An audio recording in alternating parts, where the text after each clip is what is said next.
L'ambassadeur de la République arabe d'Égypte a fini sa mission en Côte d'Ivoire. Youssef Abbas Souleymane, après près de 2 ans au service du pays, quitte la Côte d'Ivoire. Le diplomate a fait ses adieux aujourd'hui à la primature au chef du gouvernement, Daniel Kablan-Duncan. La plateforme de la société civile milite pour une élection présidentielle apaisée, non violente, crédible et ouverte à tous. L'organisation a initié ce jeudi une cérémonie au plateau. Une charte de bonne conduite pour ce scrutin a été soumise à des candidats déclarés.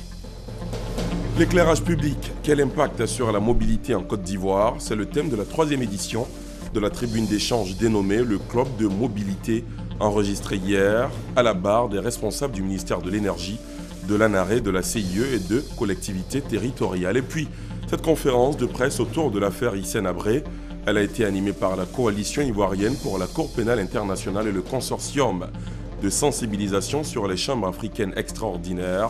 Ce procès est-il un pas vers la fin de l'impunité en Afrique? Les réponses dans ce journal. Voilà pour les titres. Bonsoir à tous et bienvenue dans la grande édition.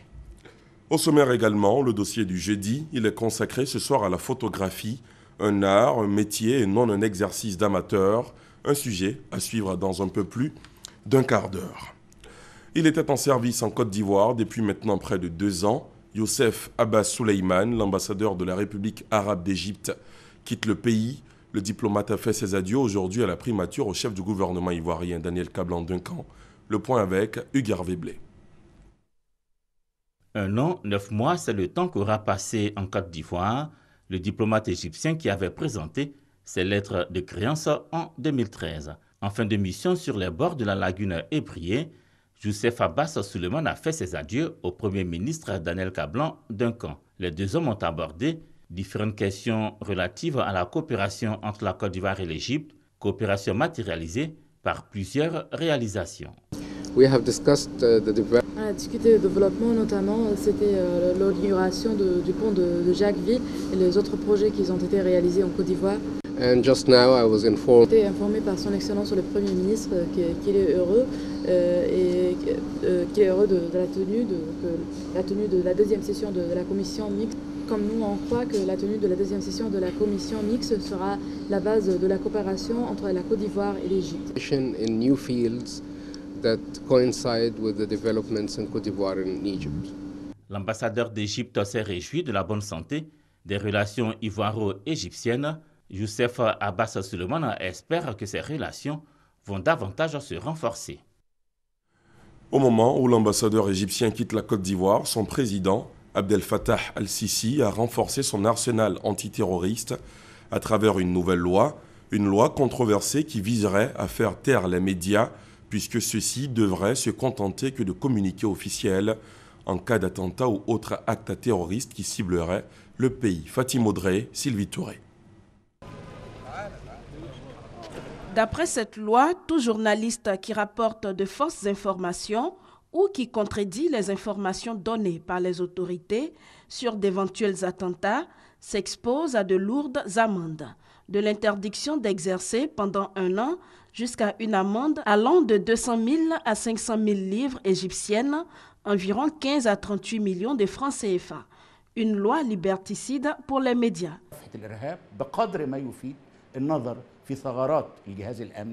La loi, dans sa nouvelle version, n'ajoute rien aux efforts antiterroristes.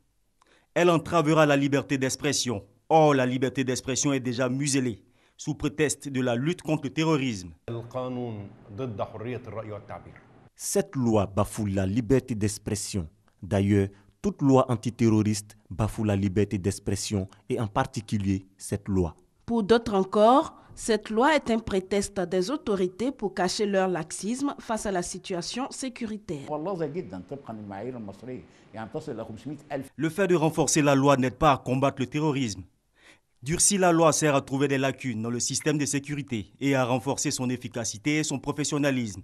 La nouvelle loi prévoit aussi la prison pour les personnes jugées coupables de promotion du terrorisme et la peine capitale pour celles coupables d'avoir dirigé et financé une organisation terroriste. Une loi antiterroriste au centre d'une controverse. Pour de nombreux observateurs, elle représente une menace pour la liberté de la presse. Dans ce domaine, l'Égypte est classée 158e sur 180. Une image toujours en Égypte. Une trentaine de personnes ont été blessées dans la nuit d'hier à aujourd'hui à la suite de l'explosion d'une voiture piégée. L'attentat a eu lieu dans la banlieue rurale de Choubra El Khaïma, au nord du Caire. L'attentat ciblait un bâtiment de la sécurité nationale égyptienne. Selon le ministère de l'Intérieur, la voiture piégée s'est arrêtée au milieu de la nuit devant le périmètre à protéger du bâtiment de la sécurité nationale. Son conducteur a quitté le véhicule pour emprunter une moto qui suivait et a pris la fuite juste avant l'explosion. Dans l'actualité politique ici en Côte d'Ivoire, et de 10 pour les candidats à la présidentielle ivoirienne, Pascal Affi-N'Guessan, président du Front populaire ivoirien FPI, a déposé son dossier de candidature ce jeudi au siège de la commission électorale indépendante. Son dossier a été réceptionné par le président de la CEI, Youssouf Bakayoko. Le point de Michel Digré. Investi par le Front populaire ivoirien le 8 août dernier pour défendre les couleurs du FPI à la présidentielle d'octobre, Pascal Affi-N'Guessan en route pour le siège de la CEI. Pour le dépôt de son dossier de candidature, des centaines de militants et des cadres de son parti ont tenu à l'assister. Affi-N'Guessan en a profité pour réaffirmer l'engagement du FPI au processus électoral. Je voudrais dire solennellement à M. le Président et à tous ses collaborateurs qu'il peut compter sur le soutien du Front populaire ivoirien pour les aider à affronter cette élection historique et à faire en sorte qu'avec leur concours, notre pays retrouve la paix, la stabilité et la démocratie. Après quoi, Affi-N'Guessan a livré à la presse les enjeux de sa candidature. Les élections sont une opportunité historique, une opportunité démocratique pour opérer le changement en Côte d'Ivoire. Et donc c'est pour cela qu'aucun Ivoirien ne devrait bouder l'élection à venir. Nous avons déposé cette candidature au nom du Front populaire ivoirien pour gagner l'élection présidentielle d'octobre 2015 et apporter aux Ivoiriens le changement qu'ils attendent.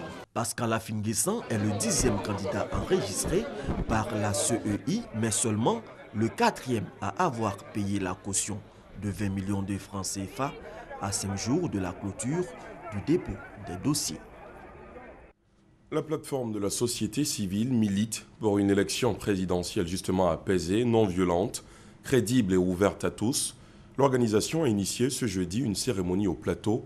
Une charte de bonne conduite pour ce scrutin a été soumise à des candidats déclarés. Le compte-rendu de Maïsako. Vêtus de blanc, le drapeau de la Côte d'Ivoire à la main, les associations, syndicats, chefs traditionnels, représentants des différentes communautés religieuses et autres organisations membres de la plateforme de la société civile de Côte d'Ivoire ont marqué ce jeudi leur attachement à la paix.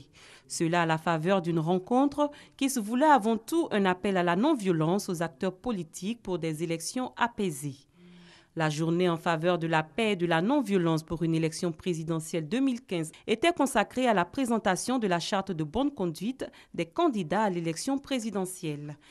La signature de la présente charte engage le candidat à respecter les résultats sortis des urnes et confirmés par la Commission électorale indépendante CEI. La présidente du Renouveau pour la paix et la concorde RPCP, Lagou Henriette, est la seule responsable de parti politique et candidate déclarée à l'élection présidentielle à avoir signé la charte. J'appréhende la présente cérémonie comme une invite à ne plus commettre les erreurs du passé.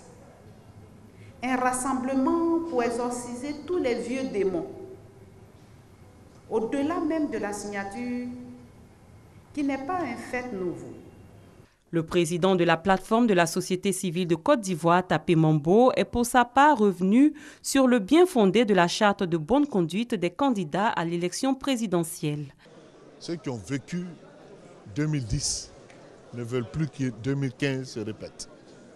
Donc que vous soyez candidat du Nord, du Sud, de l'Est, ce qui vous préoccupe, c'est la paix.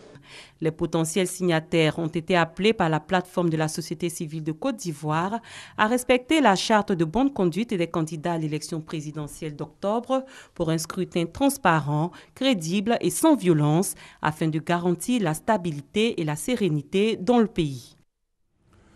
Les mouvements de soutien pour la réélection du président candidat Alassane Ouattara se sont donné tous un rendez-vous ce jeudi au siège du Rassemblement des Républicains.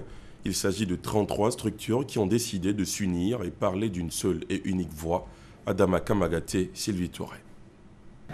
On parlera désormais de collectifs des mouvements, associations et organisations de la société civile pour la réélection du président Alassane Ouattara.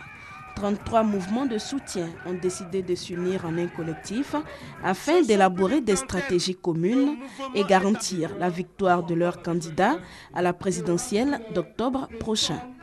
Nous avons envie de regrouper dans une synergie d'action tous ces mouvements et nous allons donc lancer le message qui doit donner le mental et le tout à travers une feuille de route claire. Notre spécialité, c'est de faire du porte-à-porte. Les mouvements de soutien auront une place de choix à jouer au cours de cette campagne et vont réussir le pari de reconduire Alassane Ouattara au premier tour de l'élection présidentielle du 25 octobre prochain. Le nouveau collectif compte ainsi hisser sa toile sur l'ensemble du territoire.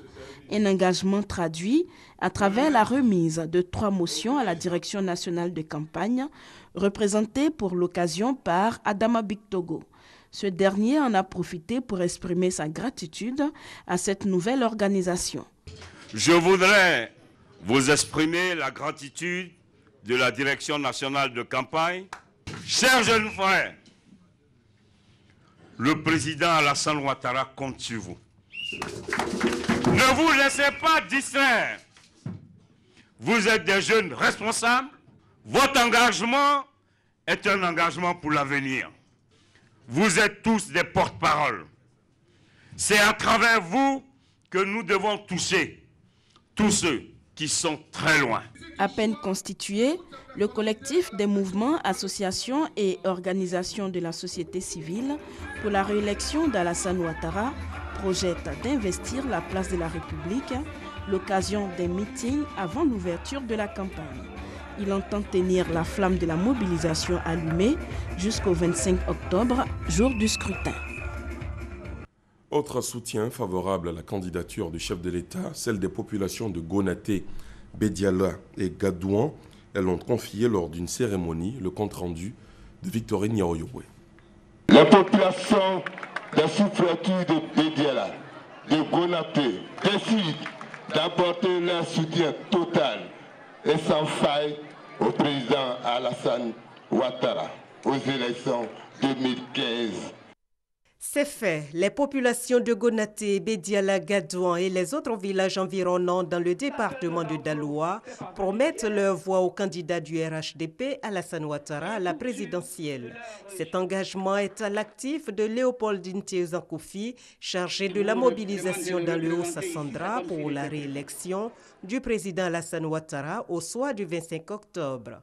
Oui, les chefs sont Alassane, ils sont Ouattara. Nous savons que nous allons faire un score, comme l'a dit la représentante des femmes tout à l'heure, sans appel. Professeur Alphonse Djidjemadi, président du conseil régional du Haut-Sassandra, a affirmé qu'il n'est pas du tout surpris de l'adhésion de Gonaté et de Bédiala à l'appel de Daoukro ainsi qu'à l'union autour du candidat du RHDP.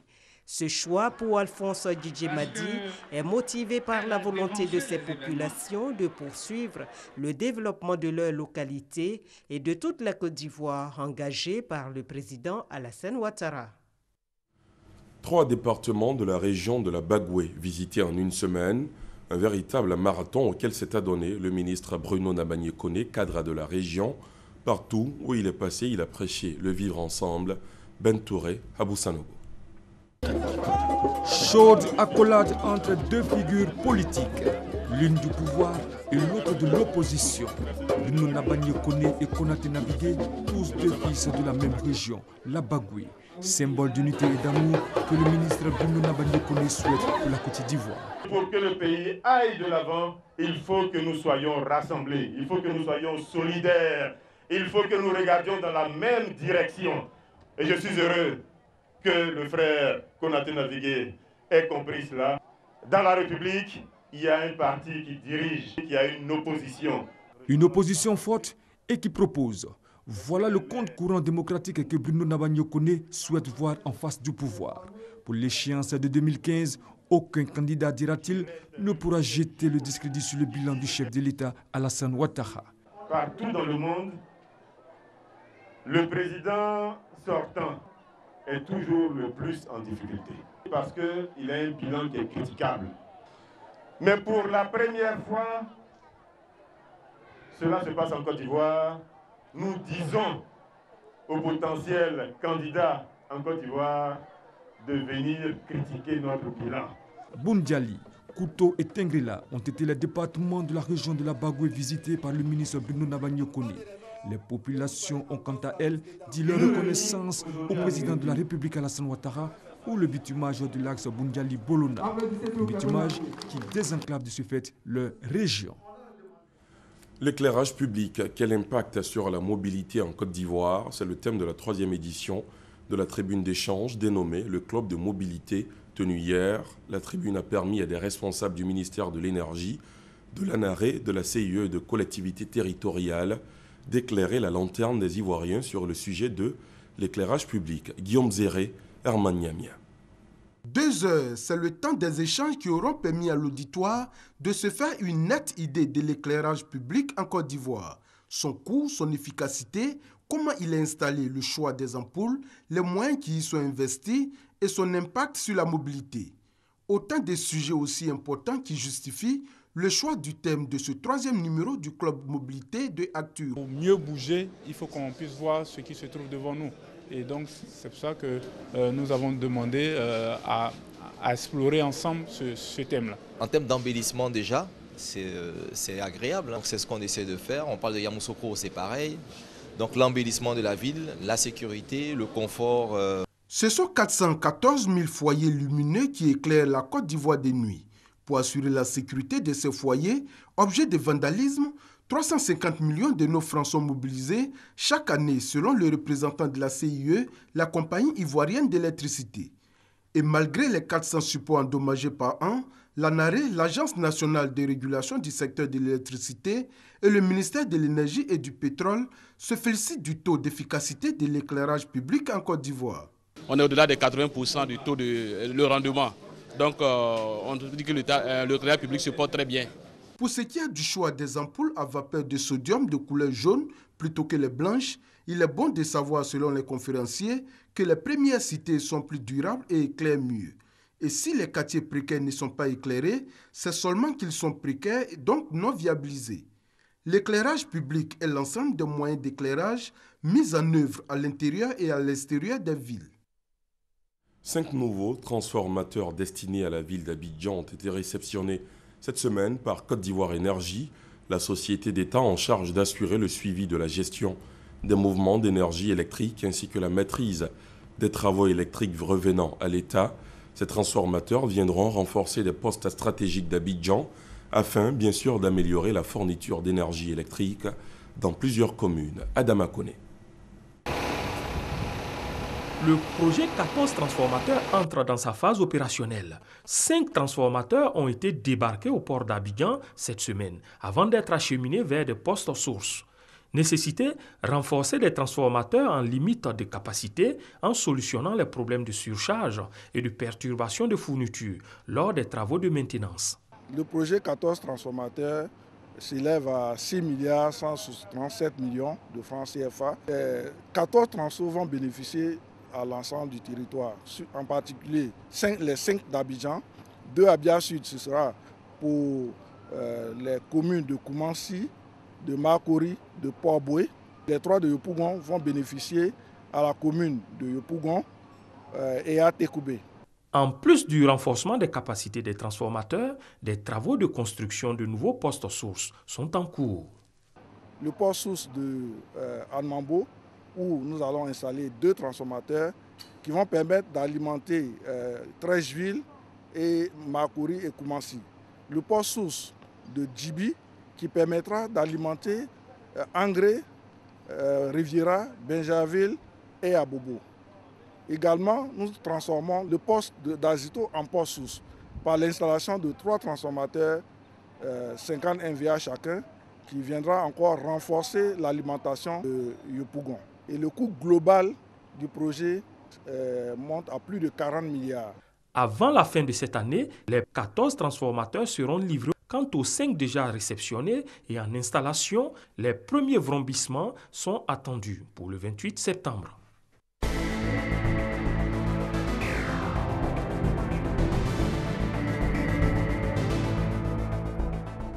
Le dossier de ce jeudi est consacré à la photographie, un art, un métier exercé par de nombreux professionnels. L'activité gagne en qualité avec le développement du numérique. Les photographes travaillent avec du matériel de pointe. Seulement, le boom technologique a favorisé l'avènement d'une nouvelle race de photographes, des amateurs qui mènent une concurrence déloyale aux professionnels. La photographie, un exercice d'amateur ou une activité que tout le monde peut pratiquer, c'est un dossier réalisé par Serge Collia. Jérôme Conan exerce le métier de photographe à Cocody Centre depuis 16 ans. Il a appris auprès de son ancien patron, Sandé, un Nigérian. Je regardais les gens faire la photo et un jour, il y a une dame qui est venue pour retirer une photo et elle fait un chèque.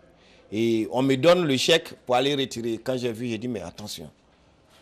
Mais je n'ai jamais pensé que la photographie était un très grand métier comme ça. Fatou Alemou mène l'activité de photographe depuis 1969. Cela fait exactement 46 ans. Son atelier, situé à Trècheville, avenue 16, il l'a créé en 1973. Il s'accroche encore au métier, mais ce n'est plus la période faste pour lui. L'époque où seuls quelques professionnels exerçaient le métier de photographe est bien révolue. Par jour, vous recevez combien de clients? De 3 à 4. Par jour? Par jour.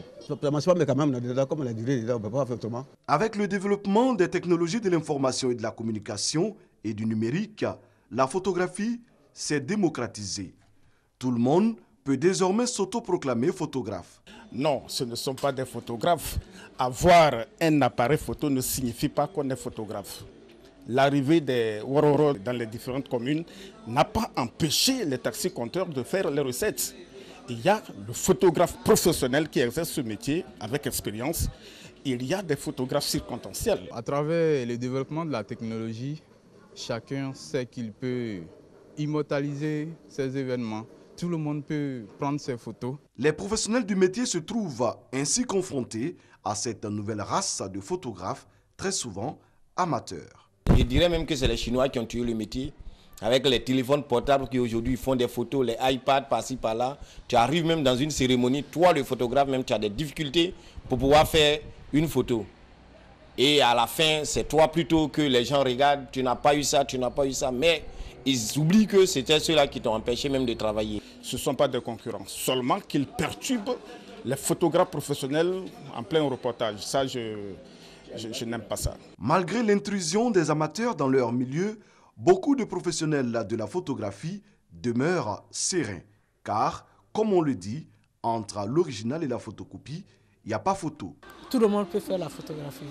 Mais quand on capte une image, ça fait la différence. Et c'est ce qui vous caractérise aussi? Oui, c'est ce qui me caractérise. Je fais la photographie avec tout le monde sur le terrain. On peut faire le même reportage, mais quand on vient, quand on voit les images, les gens se rendent compte que celle-là, elle est professionnelle par rapport aux autres. Quand il vient exposer les photos que les gens achètent, très souvent, vous voyez que les couleurs diffèrent. C'est-à-dire qu'on ne fait pas ressortir exactement la personne même en réalité. Les photos sont jaunâtres, sont rouges, on comprend que les couleurs diffèrent. Donc je crois que ce n'est pas du professionnalisme. Quand une personne, tu fais une photo, il faut que la personne ressorte dans la photo telle qu'il est. Comme Suzanne Tralou, Chantal Biette a été formée au service presse du ministère de la Défense. Aujourd'hui, c'est une photojournaliste accomplie qui sait monnayer son talent. On a des marchés de 1 million de photos. Il y a des gens qui connaissent la valeur de la photographie. En un mois, tu peux faire au moins 2 ou 3 reportages où tu peux avoir 1 500 000, tu peux avoir 700 000, tu peux avoir 800 000 francs, selon les clients que tu as en face de toi. Casque de cycliste bien vissé sur la tête, sac à dos, Andy Costa, photographe professionnel, mais aussi reporter écologiste, ne passe pas inaperçu. Il y a beaucoup de photographes aujourd'hui, donc il faudrait que tu aies ta marque, ta signature. Et moi, ma signature, c'est l'éco-reportage. Donc je garde mon casque parce que je suis aujourd'hui le premier reporter africain qui fait ses reportages à vélo. Avec la rigueur et le professionnalisme, les affaires du photographe peuvent bien marcher. Andy Costa, photographe de stars, notamment Magic System et Didier Drogba, ne dira pas le contraire. C'est du haut de gamme, c'est des photos numériques qui sont utilisées sur les réseaux sociaux, qui sont utilisées sur la page officielle du groupe. Historien de son temps, le photographe est un communicateur qui mérite tout le respect. Parfois, tu es mal vu sur le terrain. Oh, les photographes, ça y est, on nous prend pour des va-nous-pieds, ça y est, des gens qui n'ont pas réussi et qui sont venus à la photographie. Alors que la photographie, c'est de l'art. On doit identifier tous les photographes. Qui est le professionnel et qui est l'amateur. Les gouvernements peuvent nous aider pour faire diminuer ce qu'ils font amateurs. Si l'État peut apporter un petit soutien pour organiser les photographes, je ne crois pas qu'il y ait un métier aussi noble que la photographie, surtout en Côte d'Ivoire. La photographie, c'est un métier, une passion et non un exercice destiné aux amateurs. À l'occasion de la Journée mondiale de la photographie, ce mercredi 19 août, les professionnels du métier revendiquent leur statut. Le dossier du jeudi est proposé par le service société de la rédaction. En Israël, depuis quelques années, s'est développé le phénomène des start-up, ces jeunes entreprises en construction caractérisées par leur caractère innovant. Un effort de développement est observé sur place à travers la mise en commun des initiatives de jeunes entrepreneurs. Le sujet a été évoqué à la première conférence mondiale sur la science, rencontre à laquelle prend part notre envoyé spécial, Franck Quadio. La start-up. La start-up est en fait une jeune entreprise partie pour l'essentiel d'une levée de fonds et qui dispose d'un fort potentiel. C'est ce type d'entreprise qui donne du poids à l'économie d'Israël, qui en compte pratiquement 500 par an. Un exemple sur ce chantier, à Beersheva, dans le sud, un site en construction. Il abritera uniquement des start-up axées pour la plupart sur le développement technologique, lequel est d'ailleurs soutenu par l'État qui y consacre 6% de son PIB. Du coup, l'on dénombre plus de sociétés israéliennes cotées au Nasdaq que d'européennes. Qu'est-ce qui fait donc la particularité des start-up israéliennes? Le facteur humain est la principale cause de la réussite des start-up israéliennes. Il a fallu au début mettre plusieurs intelligences, plusieurs projets ensemble et chercher des bailleurs. Mais au niveau des bailleurs, il n'y avait pas de difficulté parce qu'il fallait déjà adhérer au projet. C'est donc un état d'esprit. Le phénomène du développement des start-up, l'Afrique n'est pas épargnée. À la première conférence sur la science de Jérusalem, le sujet est abordé. Le professeur Aouno dirige un centre de recherche qui expérimente aussi un projet innovant. Partant de la conception et du dessin assisté par ordinateur que nous avons aujourd'hui développé, puisque nous avons un centre très puissant dans ce domaine-là, eh bien, nos jeunes, par centaines aujourd'hui, se forment pour être capables de reproduire n'importe quel dispositif industriel en termes de dessin en dimension 3. Et ensuite, ils se forment pour être capables de le fabriquer par eux-mêmes. L'Afrique qui veut se mettre dans le sens de la marche, cela demande quelques efforts. Ce n'est pas la technologie qui manque, ce n'est pas ça le plus grand défaut. Le plus grand défaut, c'est peut-être notre ambition. C'est peut-être de rompre avec un passé dans lequel nous étions des consommateurs de technologie. C'est d'avoir confiance en nous-mêmes dès lors qu'il va s'agir d'adapter ces technologies à nos besoins et même de proposer des technologies que d'autres dans le monde peuvent consommer. La technique adaptée aux besoins, en Côte d'Ivoire, le concept peine à se développer. La raison, selon les experts, un manque de financement et un faisceau numérique pas assez performant. On parle maintenant développement rural, à la découverte du reprofilage des routes selon la méthode d'OMU. C'est un reportage de Christelle Honda.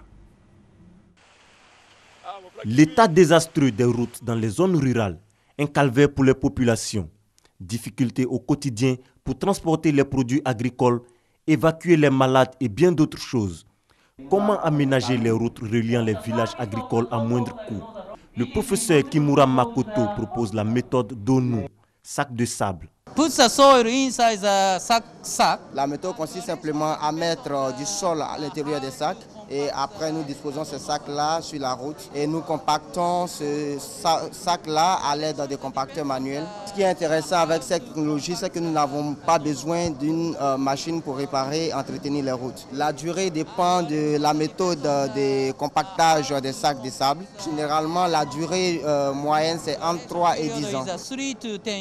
Une technique qui a fait ses preuves dans plusieurs pays d'Afrique, notamment le Kenya, l'Ouganda, le Burkina Faso, le Ghana, le Cameroun. En Côte d'Ivoire, les communes de Grand Laou et Anyama ont été choisies pour le démarrage du projet pilote. La phase pratique consiste pour nous de faire des essais dans 2 communes, à savoir Anyama et Grand Laou. Et au niveau de la phase pratique, oui, nous envisageons donc de mobiliser les communautés pour accompagner ce projet. Donc pratiquement, nous allons nous organiser pour faire un schéma pour que les populations puissent s'intéresser au programme. Les résultats de cette expérience vont conduire à la formulation d'un modèle qui pourrait être élargi dans toutes les collectivités territoriales de Côte d'Ivoire. La méthode d'ONU va créer des emplois jeunes et encourager l'établissement de petites et moyennes entreprises. Le reportage de Christelle Honda a été commenté par Moussa Konaté. Des images de cette conférence de presse autour de l'affaire Hissène Habré. Elle a été animée par la coalition ivoirienne pour la Cour pénale internationale et le consortium de sensibilisation sur les chambres africaines extraordinaires. Ce procès est-il un pas vers la fin de l'impunité en Afrique? Vous aurez les réponses dans nos prochaines éditions. D'autres images, toujours à l'étranger. La Cour suprême du Sénégal a confirmé ce jeudi la condamnation de Karim Wade à 6 ans de prison pour enrichissement illicite après avoir rejeté ses pourvois en cassation. En mars, la Cour de répression de l'enrichissement illicite CREI l'avait condamné à 6 ans de prison et plus de 210 millions d'euros d'amende. C'est la fin de ce journal. Merci de l'avoir suivi. Demain 20h, vous avez rendez-vous avec Marie-Laure Ungoran. Moi, je vous dis à bientôt. Bonsoir.